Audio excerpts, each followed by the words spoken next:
Ahora sí lo estamos logrando en un esfuerzo de Sí. producción, Zulema.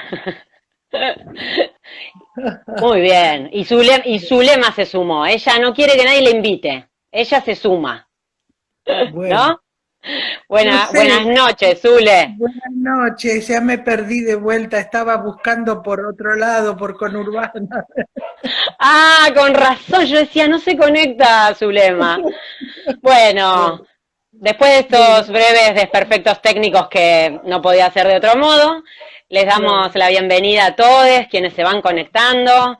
Muy lindo, ya se van sumando un montón de personas a compartir este rato de charla, que agradecemos a la Diplo de Género, que nos ha convocado en esta oportunidad, no nos ha hecho encontrar, ahora contaremos un poquito más de nuestro recorrido, pero que nos ha convocado para charlar del derecho al aborto, y nosotras propusimos como lema, ya es ley en nuestras vidas.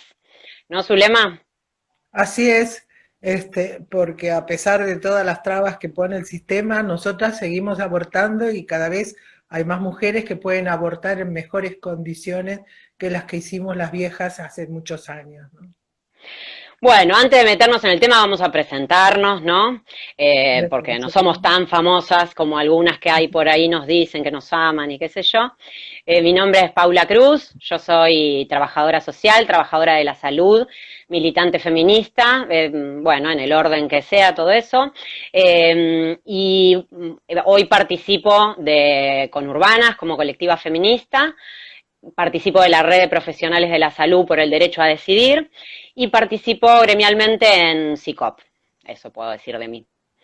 Bueno, yo soy Zulema Palma, soy feminista, soy médica, ahora hace muchos años que estoy jubilada de la profesión, pero sigo activando en el campo de la salud, donde participé toda la vida, y soy parte de Mujeres al Oeste y en este momento estamos transmitiendo desde nuestro lugar en Instagram, como Mujeres al Oeste, una colectiva feminista que desde 1995 activa en el oeste del conurbano bonaerense.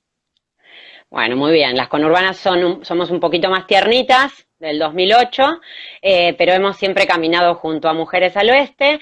Y en este caso que nos encuentra la Diplo, también nos proponen que contemos un poquito de lo que la Diplo. Yo fui estudiante de la Diplo en la cohorte primera, en el 2014, así que tuve el honor, el gusto de disfrutar esa primer experiencia, y bueno, poder encontrar mucho de lo que fui a buscar a la Diplo, que tenía que ver con poder pensar mi rol como trabajadora de la salud en el Estado, atravesado con mi militancia feminista y mi militancia política en general, y poder pensar en esa como alianza estratégica entre las organizaciones y los trabajadores del Estado para lograr derechos y transformar instituciones. Y me encontré una vieja conocida que era docente ahí, Zule. ¿Cómo fue que te sumaste Sí, vos? así, nosotras nos sumaron como Mujeres al Oeste y somos realmente una experiencia nueva. Ser una organización es la docente y las miembros de la organización formamos un equipo para esta actividad donde algunas somos la cara visible, como en este caso la mía, y es una experiencia riquísima porque es una forma de cruzar academia con trabajadoras del Estado, pero también con gente de la comunidad y con el pueblo. Entonces, directamente porque es una diplomatura que no es un posgrado, es un lugar donde va la gente que trabaja en el territorio también. Para eso, para nosotras es riquísima la capacidad y la posibilidad de intercambiar con ellos todas estas aprendizajes que seguimos aprendiendo cuando intercambiamos con ustedes en la diplomatura. Así que es un placer y es un modelo que creo tiene que ser imitado, ¿no? Donde la Uh universidad -huh. está en el territorio. Y Y, ahora don, que nos toca y ahora. donde y donde transforma, porque cualquiera, así como decimos cuando vamos a los hoy plurinacionales, cada persona que participa se transforma, en la Diplo pasa lo mismo, y quien participa y atraviesa esa experiencia nota una transformación y empezar a ser parte de una red amplia, transversal, de distintos sectores, de distintas experiencias, de distintos colores, como dice, siempre le gusta decir a Marisa. Y yo, un detallito que quería contar, que en realidad yo, cuando me anoté en la Diplo, estaba saliendo como del puerperio de mi hijo menor, y tenía 2 años, y viste que después en el puerperio, ya que vamos a hablar de maternidades elegidas y no elegidas, sentís que tu cerebro queda en otro estado. Y yo decía, voy a poder estudiar, voy a poder leer, voy a poder volver a la universidad. Y también fue eso lindo para mí en lo personal, de poder retomar esa experiencia de formación y de acción. Así que bueno. Sí, y las que nos transformamos también somos las docentes, porque estos procesos son de enseñar y Ujú, aprender. Y la ujú. transformación es profunda también para nosotras. Así que es una muy linda experiencia seguir en la Diplo, y esperemos que el año que viene pueda haber 2 cohortes de vuelta. Ujú. Bueno, pero a nosotras nos tiran cualquier tema y hablamos, así que metámonos en el tema que nos invitaron, porque se nos va a ir pronto el tiempo. Sí. Eh, Derecho al aborto. Nos parecía importante arrancar diciendo el derecho al aborto que rige hoy en nuestro país. Hoy contamos con la ILE, la interrupción legal de embarazo, con un marco legal antiquísimo, que es el del Código Penal, hace 100 años, ¿sí? Pero que establece abortos por causales o por permisos. A grandes rasgos son 2 permisos, ¿sí? El permiso cuando el embarazo es producto de una violación, y es importante decir que violación es cualquier relación sexual no consentida, y también entran muchas situaciones de violencia sexual que tengan que ver con las condiciones en que se da esa relación, muchas veces la privación en una relación de pareja, de violencia, del uso de métodos anticonceptivos. Muchas cuestiones entran dentro de lo que es el artículo 5 de la ley de protección integral de las mujeres respecto de la violencia, así que es importante ampliar. Siempre que hablamos violación parece que es ese evento callejero que pasa con un desconocido, y muchas veces, la mayoría de las veces, ocurre puertas adentro. Entonces esto es importante, siempre lo explicamos a las mujeres y personas gestantes que se acercan a los centros de salud, que una relación sexual no consentida es digamos, da lugar a un aborto legal. No implica hacer ninguna denuncia, solamente hay que firmar una declaración jurada de que ese embarazo es producto de esa relación forzada. Y muchas veces es parte del proceso de atención para esa mujer entender o visibilizar esa violencia que muchas veces está muy invisibilizada, ¿sí? Y el otro gran permiso, digamos, que ha sido como un paraguas que en los últimos años permitió que entraran muchas otras situaciones dentro de lo que es el aborto legal, que es la causal salud, ¿sí? ¿Qué quiere decir? Cuando ese embarazo pone en riesgo la salud de la persona gestante de manera integral, tanto en su esfera física, en su esfera psíquica o social. Y cómo estas esferas se relacionan, porque no hay una situación que podamos decir, esto es un causal salud física, esto es salud mental, esto es... O sea, siempre esas variables están relacionadas porque somos personas integrales, y, y donde lo que cambió en los últimos años es, por un lado, el fallo FAL, un fallo de la Corte Suprema de Justicia que instó al sistema de salud a generar protocolos para facilitar el acceso a estos derechos, y por otro lado, a fuerza de lucha del movimiento feminista, la mirada de muchos equipos de salud, que de eso seguro vamos a hablar después, que es empezar a ver las mismas situaciones con otros ojos, que quiere decir poder escuchar el relato de cualquier mujer o persona gestante que se acerca, y donde encontrás los elementos para que esa situación entre dentro del marco legal. El marco legal está, y hay un protocolo del Ministerio de Salud de la Nación que establece cuáles son los deberes, cuál es la tarea que tienen que hacer los equipos de salud, cuál es la atención interdisciplinaria que se requiere, y cómo evaluar estos riesgos de acuerdo a la perspectiva de la persona que va a abortar, sino la mirada, lo que para el equipo de salud es o no un riesgo. El riesgo que esa mujer o persona gestante esté dispuesta a correr en esa situación. Entonces, las herramientas están, quienes hoy dicen, obstaculizan o niegan, no es porque no haya un marco legal, sino porque las cabezas todavía atrasan. Y una cosita más, ya te paso ahí para la palabra.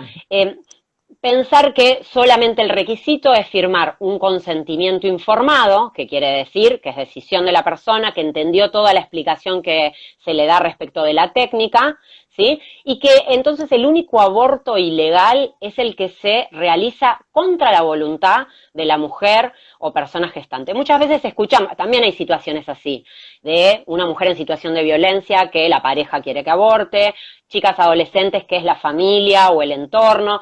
Eso es lo fundamental y el deber del equipo de salud, escuchar la voz de la persona que protagoniza. Y no hay límite de edad gestacional, ese es otro gran debate y confusión que muchas veces se genera. El Código Penal no establece semanas, si bien, digamos, es mucho más fácil resolver una interrupción de embarazo en el primer trimestre de embarazo, no hay un límite de edad gestacional, sino que hay dificultades de los efectores de salud para dar respuestas en el segundo trimestre, pero que también en eso hemos avanzado en el último tiempo. Pero no nos alcanza la ILE, ¿no, Zulema? ¿Por qué No, vamos? precisamente. Vamos por la IVE. La ILE es la interrupción legal del embarazo en este contexto restrictivo. La IVE es la interrupción voluntaria del embarazo, que es lo que está propuesto en la ley y el proyecto de ley que se tiene que discutir en el Congreso de una vez por todas. Ese proyecto habla de IVE porque se puede realizar, según esa ley, ese proyecto de ley todavía, se puede realizar un aborto por decisión de la propia mujer sin dar ningún tipo de explicaciones ni ningún causal hasta las 14 semanas y 6 días y 23 horas de gestación. Eso es el IVE, interrupción voluntaria del embarazo, es lo que nos falta a las argentinas. Y además el proyecto incluye, después de esa edad gestacional, las causales para poder abortar, que son las mismas que las de ahora. Y el proyecto pone un cierto límite de tiempo, si no tengo mala memoria, para las causales, no es como ahora que no dice nada al respecto. Esa diferencia... ¿Cómo? No, se me cortó, a mí se me cortó un cachito, no sé si querés repetir lo último, no sé el resto Bueno, si te que está el viendo bien, pero sí. proyecto de ley de la campaña incluye las causales después de las 14 semanas. Y esas causales son las mismas que las de ahora. Pero, si no tengo mala memoria, también incluye un límite de tiempo para esas causales, cosa que no nos convence demasiado. Pero bueno, del tiempo de gestación me refiero. Pero ya hoy en día las mujeres, que siempre que tomamos la decisión de abortar, lo hacemos porque lo pensamos muy bien y lo hacemos como agentes éticos, porque ponemos en la balanza, aún en este contexto mejorado, pero todavía de limitaciones y de discriminaciones, todos los factores que nos llevan a abortar. No les digo lo que escuchaba yo cuando acompañaba a mujeres hace muchos años, antes del fallo FAL, que decidían abortar. Y era mucho más complejo, pero siempre tomando en cuenta los riesgos, me acuerdo siempre, ¿y qué me puede pasar? ¿Me puedo morir? ¿Dónde van a quedar mis hijos? No es una decisión que se toma fácilmente en general, pero sí muy pensada, porque nosotras lo hacemos, porque tenemos un sentido de la vida totalmente ético, con mucha conciencia, como mujeres, como conciencia tienen los compañeros y compañeras de profesionales por el derecho a decidir, que acompañan y acompañan a las mujeres en los abortos y toman todo esto que explicó muy bien Paula, para que lo puedan cumplir aún en este contexto restrictivo sin daños para su cuerpo, ni para su psiquis, ni para su vida. Entonces, el otro elemento importantísimo que contamos ahora son los abortos farmacológicos y la AMEU, la aspiración manual endouterina. Dos cosas que el sistema de salud, encarnado en los profesionales, especialmente de los derechos, por el derecho a decidir, están muy compenetrados y lo están brindando, pero todavía queda una enorme mayoría de profesionales, especialmente del campo de la tocoginecología, que tiene que aprender a usarlos y tiene que respetar la voluntad de las mujeres y no apartarse en forma política, no apoyarse por políticas e intereses propios de cada uno en una falsa objeción de conciencia. Entonces, lo que digo es que nosotras siempre hemos abortado en condiciones de una decisión que puede ser difícil, pero que siempre es una decisión ética. Porque las mujeres no vamos a ir a abortar porque sí, si tenemos una IVE y una ley de IVE. Nunca lo hicimos porque sí. Pero sí, es siempre difícil, pero muchas veces, en muchas de nosotras, ha terminado siendo un alivio el haber podido abortar cuando lo decidimos. Lo que queremos es tener capacidad de decidir respetada por la sociedad y el Estado. Y claramente es un alivio digamos, no significa que sea un trámite atravesar un aborto, pero Exacto. sí tiene, en realidad es el contexto, es la clandestinidad, es la cultura y el mandato de la maternidad, es la mirada y el qué dirán, la mirada de la familia, de las instituciones. Muchas mujeres con creencias religiosas que eligen abortar y sienten la necesidad de hacerlo, con contradicciones con sus creencias, y muchas veces nos toca atender a mujeres que se sienten y dicen, yo siempre estuve en contra de esto, pero ahora, y ahí despliegan su situación particular.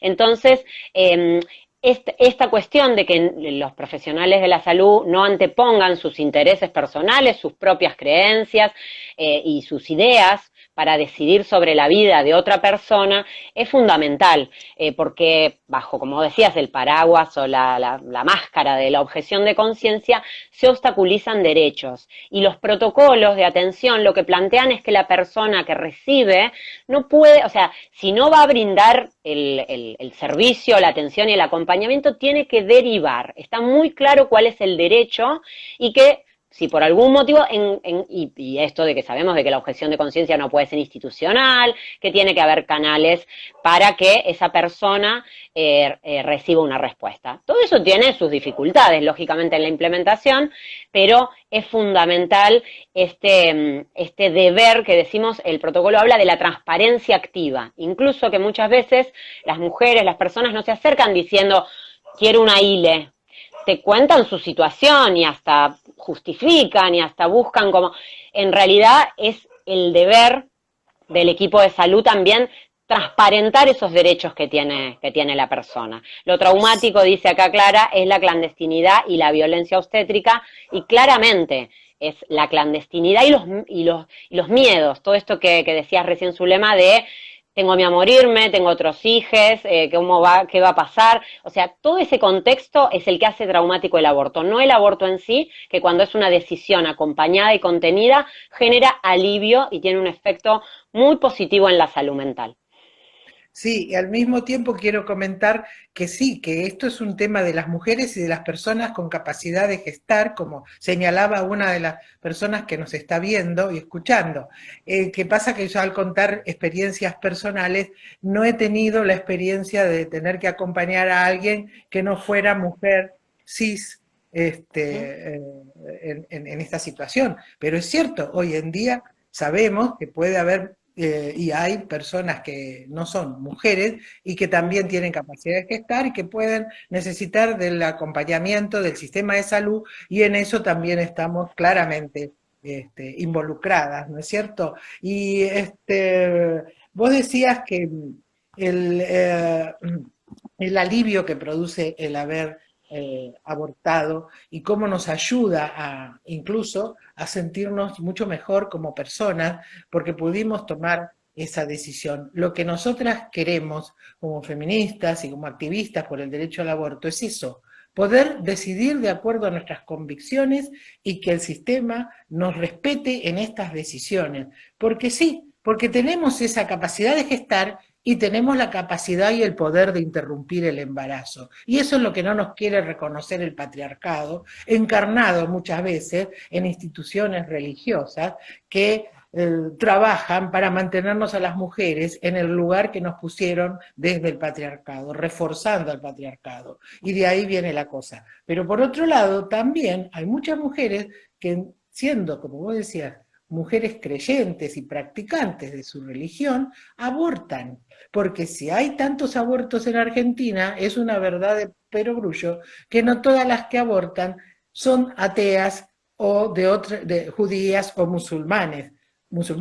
He acompañado a muchísimas mujeres católicas y que el trauma que les da esa manera cerrada de entender la vida de las mujeres es la culpa, con lo que siempre tratan de manejarnos. No tengamos culpa, ni por tener hijos ni por no tenerlos.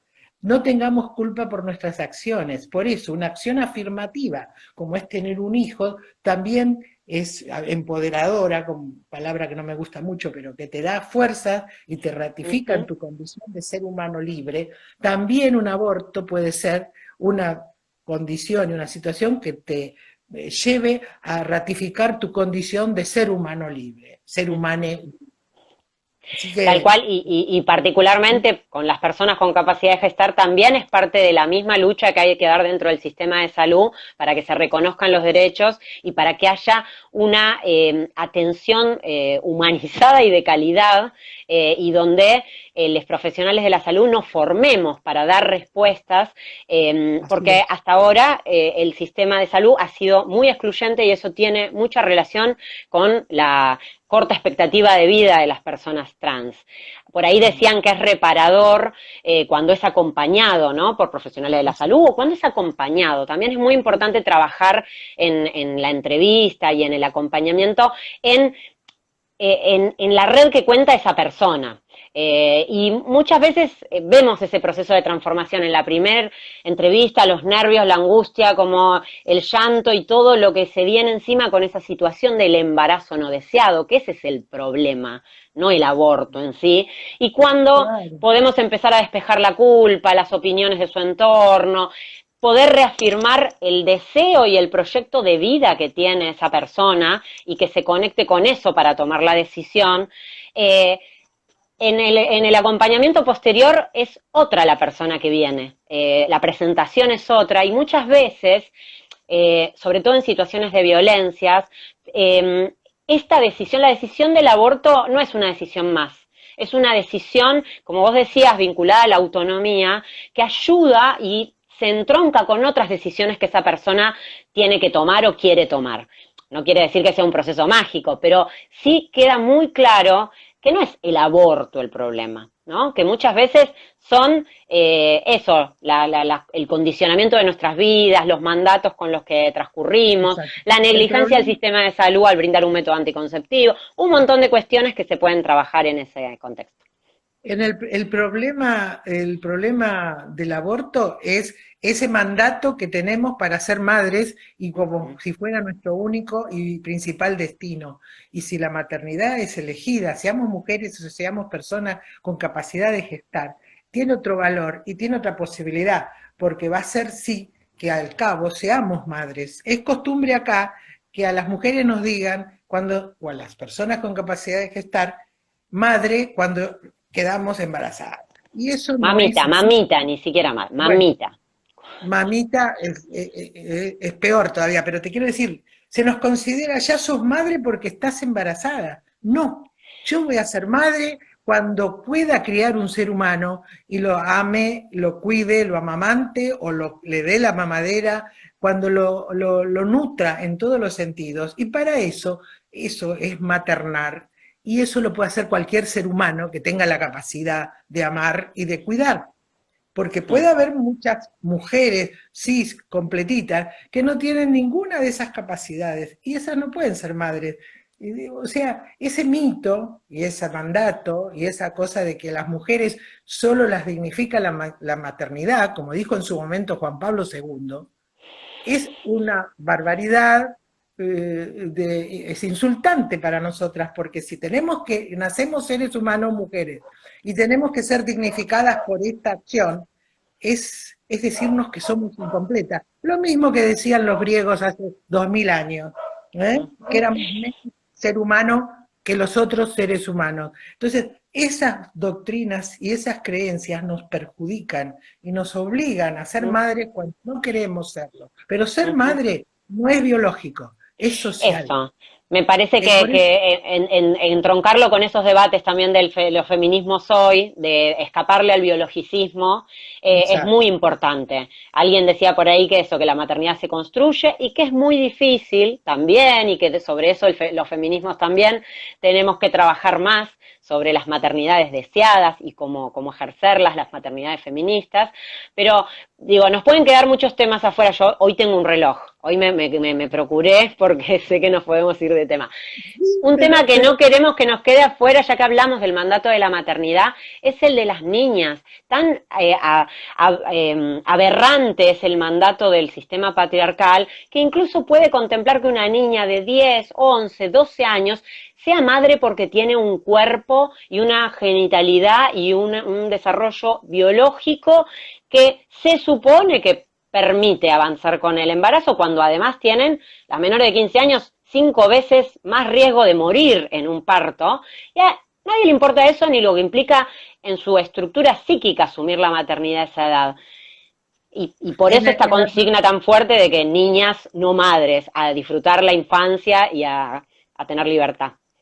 Exacto, que no lleguemos a la aberración que se dio en la provincia de Corrientes, declarada provincia provida, donde le hacen un baby shower a una niña violada por un padrastro que está embarazada y que va a tener el hijo porque le negaron el aborto. Entonces, eso es horrendo. Eso es horripilante, no puede ser que ocurra. Es, como vos decías, el riesgo de un parto, sea por vía baja, sea por cesárea, es altísimo para una niña menor de 15 años. Es mucho menos riesgoso para esa niña hacerle un aborto temprano en cuanto se descubre que está embarazada y siempre respetando lo que ella pueda comprender y decir y escuchándola y poderle sacar eso que me metió adentro el viejo, El como viejo, decía la chiquita, creo que de la de provincia Tucumán. de Sí, sí. Tucumán.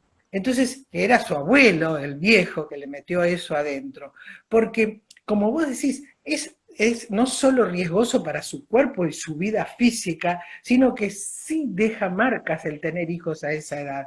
Nosotras no queremos que las niñas sean madres, no es un logro social, es una horripilante consecuencia de este patriarcado violento, heterosexista y capitalista que violenta a las niñeces y las obliga a ser madres cuando no lo pueden ser ni física ni psicológica y no lo deben ser socialmente. Y otro punto con respecto al maternaje que no quiero dejar de decir, cualquier ser humano, cualquiera sea su género y su opción sexual, es capaz, si tiene las cualidades y las capacidades de amar y de cuidar, puede amar y cuidar y maternar a otro ser humano. No es necesario ni ser biológicamente mujer y mucho menos ser construida como mujer psicológica y socialmente. Por eso queremos cambiar también la terminología de mortalidad materna por mortalidad por gestación, porque la mortalidad por gestación se debe porque hay complicaciones por una gestación deseada, buscada y normal, y también por abortos, que es la primera causa de mortalidad por gestación en Argentina, porque la gestación es lo que nos lleva, y no desear ser madre nos lleva a la muerte en muchos casos, y eso no es por no ser madres, por no querer tener que criar. Ese es otro tema. Y como dicen por acá, muchas veces los profesionales se encargan de hacer sentir la clandestinidad en lugar de informar que tenemos derecho. Y eso también está en eso de que cuando viene al consultorio una mujer que ya tiene su tirita de diagnóstico de la gesta, que es positivo y dice, doctora, estoy embarazada, y le preguntamos, ¿y vos lo estabas buscando? ¿Es planeado? Encontrar formas de que la mujer pueda decirnos, no todo embarazo es buscado, no todo embarazo es planeado, no todo embarazo es deseado en ese momento. Puede ser que después en ese proceso de decisión lo acepte esa mujer, pero si nosotras de entrada decimos, qué bien mamita, te felicitamos, vas a ser mamá, es también una violencia que ejerce mm, el sistema patriarcal encarnado en los médicos, médicas y profesionales de la salud hacia las mujeres y personas con capacidad de gestar. Y eso lo tenemos que cambiar de raíz. Porque mm. además eso le da pie a la mujer para pensar que si tiene problemas y si no quiere seguir el embarazo, puede interrumpirlo. Ujú. Una pregunta tan simple como ¿cómo estás con eso? ¿Y cómo te cayó la noticia? ¿Qué pensás? Exacto. Cosas tan básicas que bueno, hace falta todavía incorporar. Me parece que esto que hablamos, o sea, así como han hecho baby shower, han hecho misas en la puerta de los hospitales donde alguna niña o alguna mujer o persona gestante estaba a punto de abortar. Y me parece que esto que decimos de los embarazos en las infancias, en la adolescencia, muchas veces están emparentados y de la mano del abuso, y es también, digamos, empezar a abordar esos dos problemas de la mano.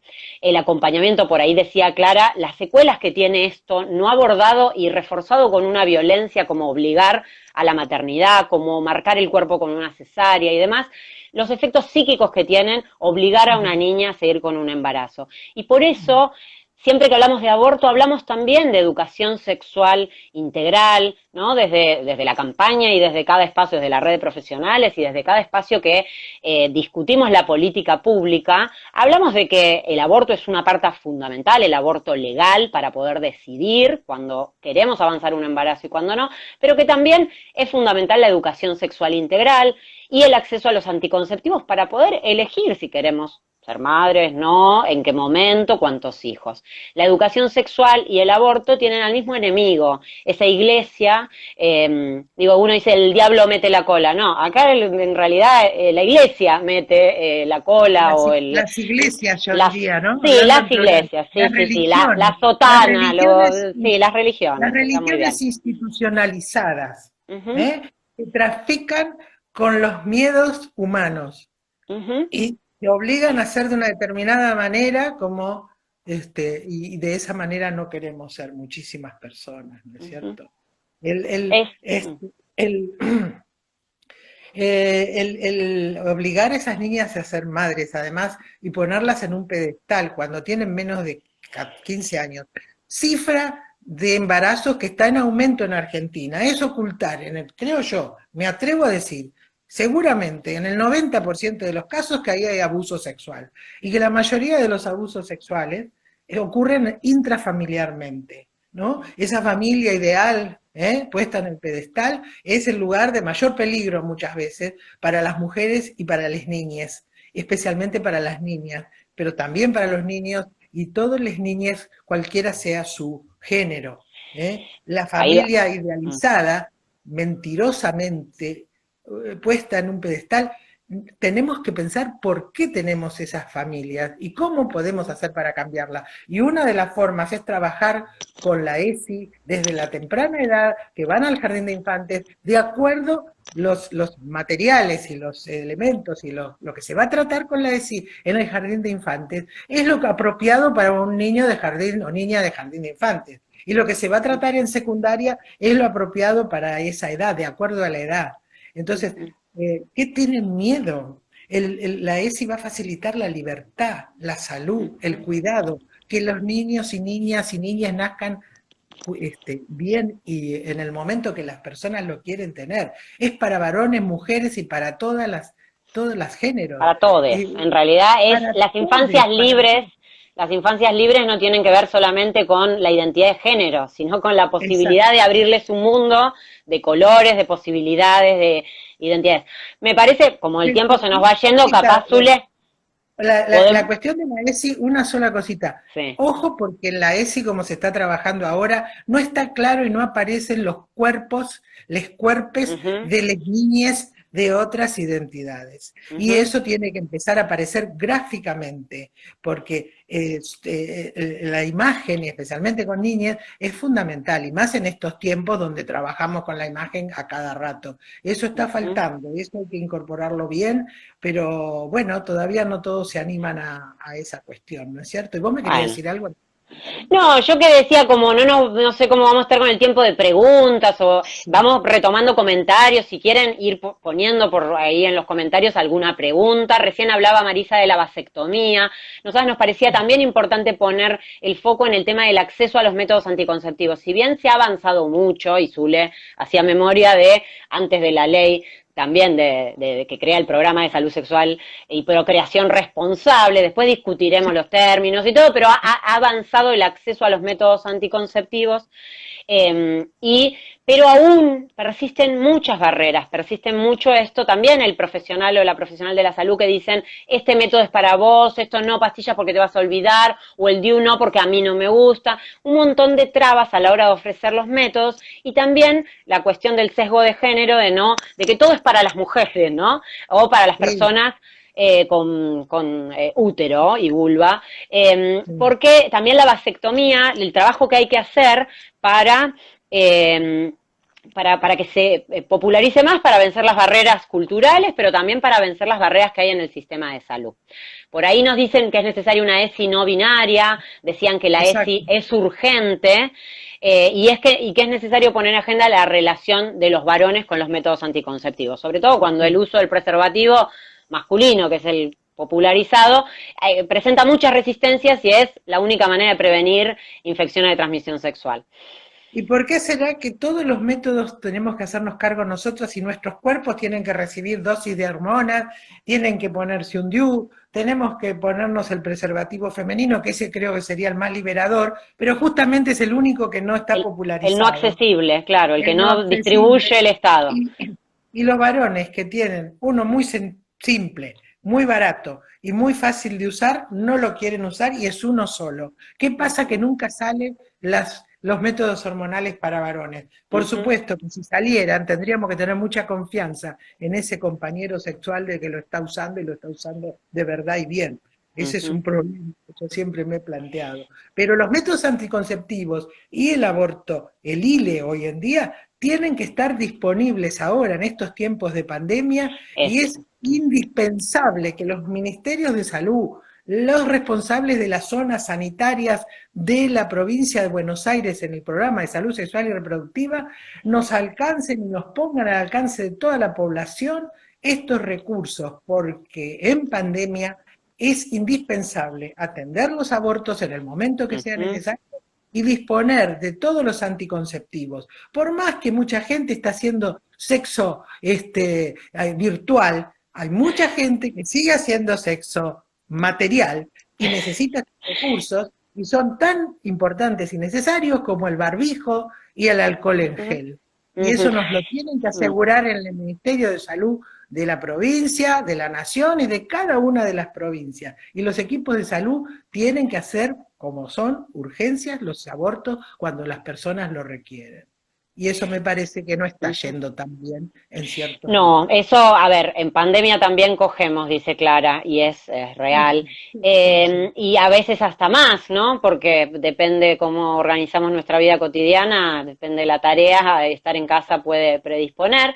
Pero esto que decís es importante porque justamente el Ministerio de Salud de la provincia de Buenos Aires, por ejemplo, sacó recomendaciones, sacó, digamos, de que es una consulta de urgencia, la ILE y los métodos anticonceptivos, porque eso también es muy Exacto. importante. Ah, no, iba a buscar pastillas, pero no fui más porque pensaba que la salita estaba cerrada No, no. porque estamos con COVID. El COVID nos está atravesando a todos y particularmente los equipos de salud nos está atravesando y desgastando mucho, pero sigue siendo El hoy COVID justo... no es anticonceptivo. El COVID No, no no, es anticonceptivo. definitivamente. Y es una urgencia, hay que dar respuesta. Hay un montón de limitaciones, las limitaciones que ya venía viendo en relación al aborto de segundo trimestre, a la provisión inestable en muchos lugares del misoprostol, sobre todo en distintos lugares, en algunas provincias particularmente. Pero sí es fundamental que todos sepamos y difundamos que en pandemia es posible y necesario, digamos, solicitar y acercarse y tenemos derecho a seguir interrumpiendo nuestros embarazos porque en pandemia también abortamos. Un poquito para ir cerrando, Sí. nada, estos cambios, los cambios de, digamos, del momento por ahí vos hoy estás jubilada del sistema de salud y por ahí algunas broncas menos te agarrás o no, no sé, pero decíamos, hubo algunos avances, sigue habiendo muchas trabas y obstáculos, y no trabas, lamentablemente no trabas compañeras trabajando dentro del sistema de salud, sino obstáculos, ¿no? Ojalá tuviéramos Ojalá muchas trabas hubiera. que estuvieran atendiendo en el sistema de Eso salud. Yo sería, creo que no lo voy a ver, pero espero que vos lo llegues a sí, ver, porque sí, sí, lo vamos a significará ver, que lo vamos están a ver. incorporadas a la sociedad, que pudieron estudiar, Ujú, que pudieron llegar a un título universitario y que no las ujú. ponen en el lugar de la prostitución como única posibilidad de vida. Así que ojalá que sea así, y me acuerdo de Loana, y me Ay, me acuerdo de conmovés y pensé Diana. en Loana, y el día que eso pase, vamos a, Bueno, no sé, a hacer murales de Loana en todos los hospitales.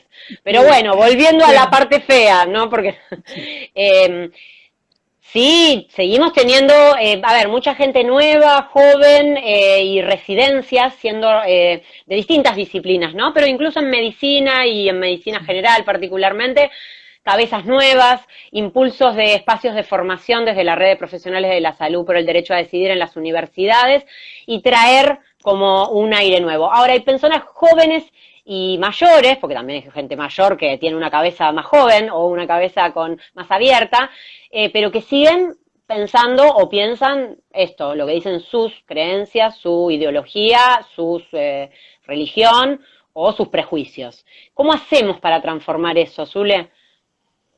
¿Cómo hacemos para transformar esas cabezas? Bueno, sigamos activando como feministas, diciendo nuestras verdades, moviéndonos cuando podamos de nuevo en las calles, en las plazas, en las casas y en las camas, y tratando de que revisemos todas las opresiones que padecemos, ¿no es cierto? Y por eso nosotras estamos haciendo esta tarea tan grata que nos invita a hacer la diplomatura de la UNS, de conversar sobre estos temas y siendo escuchadas por compañeros, por compañeras, por compañeros, que expresan sus palabras. A mí no me está circulando, no sé por qué, las preguntas. Si habría alguna pregunta que nos queda por contestar, Es que hay porque comentarios, me ya parece tenemos que que en ir. esto del enseñaje hay esto, estamos pensando colectivamente estas cosas que decimos hoy nosotras acá es porque las hemos aprendido y vivido en miles de espacios de construcción colectiva. Eh, a mí me gusta decir que la red de profesionales de la salud por el derecho a decidir, que se formó en el 2014, nace de un montón de gérmenes previos y digamos, más allá de establecer como una fecha, es el producto de un proceso histórico, colectivo, que el feminismo impulsó y que hoy nuclea a más de 1000 profesionales en todo el país, menos en Corrientes. Estamos en todas las provincias, menos en Corrientes, que hoy contabas uno de los casos, no es el único, obviamente, y que en esto de que alguien decía, hay gente piola, no es monolítico, no todos o todos en el sistema de salud tienen, no, seguramente, y estamos generando fisuras, y hay quienes obstaculizan derechos, antiderechos y tienen su cabeza ya que se tienen que jubilar, no les vamos a cambiar la cabeza, un sector pro derechos con una mirada amplia, y hay un sector gris al que cada vez más hay que interpelar, que por ahí tiene miedo, que no, para qué me voy a meter en esto, que si es complicado, que si no tengo la formación, porque es real, que no tienen la universidad no te da la formación en aborto. Ese es un punto que hay que señalar muy fuerte. Las universidades, las facultades de medicina tienen que cambiar la manera de abordar el tema del aborto, el tema de las sexualidades, el tema de la salud, salirse del modelo médico hegemónico, salirse de lo patriarcal y violento que es el sistema, revisar sus conceptualizaciones y, de acuerdo a mi experiencia hace tantos años en la Universidad de Buenos Aires, la Facultad de Medicina, reformar de fondo las cátedras de tocoginecología y de medicina legal. Si vos escuchás las experiencias de cómo se han formado en aborto, como he estado escuchando últimamente, médicas y médicos recién salidos del horno, es tremendo que todavía estén haciendo esas cosas. No me puedo olvidar cuando fuimos con Marta Rosenberg a una reunión del consejo de nuestra facultad, de la que somos egresadas ambas, para hablar sobre el derecho al aborto, y nos impidieron hablar los consejeros de la autonomía universitaria, nos impidieron hablar del tema y crearon una comisión que, como toda comisión, no sirvió para nada y nunca funcionó. Entonces, esas telas arañas que tienen algunos colegas y de otras profesiones que se trabajan en la Facultad de Medicina, como enfermería, como obstetricia, hay que reformarlo totalmente. Por suerte tenemos universidades como la de General Sarmiento, que está haciendo punta con los temas de género, con esta diplomatura de la que me siento orgullosa de ser parte, tan chiquita parte, pero importante. Y otra cosa que quiero decir de lo personal es que soy parte de Profesionales por el Derecho a Decidir desde sus comienzos, porque me invitaron, a pesar de que yo ya estoy retirada de la función médica directa, pero que sigo preocupada por esta profesión, que quiero y que a veces me hace sentir vergüenza ajena. Y la última que quiero decir, reconocer que nuestro pilar de acceso al aborto legal, seguro y adecuado son los médicos y médicas y médiques generalistas. No Bien. Y ahí están hablando también de los psicólogos, que hay que cambiar el bocho en todas las profesiones, los trabajadores sociales, obstétricas, enfermeres, obstétriques, debería decir. Hay nutricionistas acompañando interrupciones legales. No es el trabajo es interdisciplinario. Ahí decían, cambiemos planes de estudios, la segunda reforma universitaria tiene que ser feminista. Sí, señora. Y el otro punto que quiero destacar es que las socorristas que trabajan fuera del sistema de salud, afuera relativamente, entre comillas, porque a veces las introduce el mismo sistema de salud, es un movimiento feminista de acompañamiento que el misoprostol ha permitido desarrollar y que es importantísimo y que son las que se están encargando muchas veces de acompañar a personas que están interrumpiendo después de las 14 semanas. Derivadas por el mismo sistema de salud. Sí. Saquémonos las anteojeras. Y la careta de quien no dar una respuesta pero pasa el teléfono, o sea, sabemos que hay dificultades para la respuesta, pero hay gente, que por ahí alguien dijo, también hay gente que se escuda en la obstrucción de conciencia para trabajar menos. Se nos va a terminar y queremos grabar esto. Así como nombrabas a la red de socorristas, que ha hecho un aporte muy grande en nuestro país, todas las colectivas, hay miles de colectivas, pero hay miles de colectivas feministas que acompañan abortos dentro o fuera de esa red. En el oeste tenemos a las grosas de las Rosa Oeste, que son compañeras integrantes de la red de profesionales de la salud por el derecho a decidir, a la par, porque desde adentro y desde afuera del sistema de salud peleamos por el derecho al aborto, sabemos que va a ser ley, que es urgente que lo sea, que antes y después de la ley todos estos debates tenemos que seguir dándolos y dando esa pelea porque se cumplan los derechos. Ahora no nos vayamos sin compartir un deseo, Zule. Bueno, dale. Primero yo. Bueno, el mío lo vengo deseando hace tantos años que espero verlo, digamos, porque voy a ver, no tengo dudas, trabas en el sistema de salud, pero que capitalismo y patriarcado caigan juntos es mi deseo más fuerte y espero verlo, y si no mis hijas o mis nietes. ¿El tuyo? Mi deseo es que ya, hoy y para siempre, la tierra, escrito con letra mayúscula y con letra minúscula, sea para vivirla y nunca más para explotarla. Bueno, deseos feministas, compartimos, la verdad agradecemos un montón a todas las personas que estuvieron del otro lado comentando, que bueno, en el video se van a poder leer los comentarios que se nos escaparon. Hasta la próxima, muchas gracias a la Diplo. Gracias a la Diplo, va a quedar colgado en la página de la Diplo, entiendo, esta conversación. Y de YouTube. Cómo hacemos desde nuestras organizaciones también para colgarlo, eso hablaremos después con las personas que están al tanto de la tecnología, y fue una hermosa conversa con alguien a quien amo, a quien quiero y con quien he compartido y sigo compartiendo estas luchas y estas esperanzas y estos deseos. Un placer de compartir contigo, Paula. Me acuerdo de aquellos días de formación mutua en estos temas, contigo y con otras compañeras muy queridas que trabajan en la Mercedes Sosa y otros centros de salud. Y en todos lados, ahí las del noroeste, Marisa también, a la campaña y a las Simonas y a las redes que por todos lados supimos parir. Así que parimos deseos y decidimos cuando abortamos lo que nos daña y lo que no queremos. Así que muchas gracias y bueno, me conmoviste, Zule, me tenías que hacer llorar. Te quiero mucho no quiero hacerte llorar, en todo caso de alegría, de poder ser conmovida, porque la verdad que es una alegría saber que siempre en una universidad, en la calle, en una casa, en una charla íntima, siempre podemos construir feminismos. Así que, y no solitas, siempre invitando a otras. Así que siempre colectivamente. Te quiero mucho, Zule. Colectivamente. Hasta siempre, a Bueno, todos. Hasta gracias, pronto. gracias Chau, a todos. chau. Hasta pronto. Chao.